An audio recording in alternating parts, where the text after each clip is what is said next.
Nanggawas na ang mga campaign materials sa mga local candidates dinhi sa Sugbo ug sa ubang parte sa nasod. Apan dili pa matangtang sa COMELEC ang kadtong mi-violate sa election rules and guidelines tungod kay wala pa magsugod ang kampanya alang sa local positions.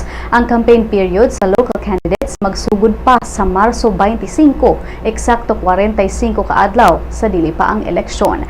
Matod sa COMELEC nga bisan pa kung ang uban sa mga campaign materials nga nakita sa publiko karong panahona mi-violate sa election guidelines, dili pa makaakto ang COMELEC kalabot niini tungod kay ubos sa balaod dili pa kandidato kadtong mga naong nga makita sa mga posters o tarpaulins.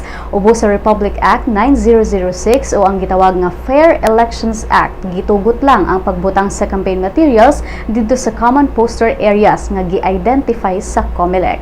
Pwede sad magbutang og campaign materials sa mga pribadong lugar basta aduna kini permiso sa tag-iya. Pwede sab sa mga plaza o barangay hall.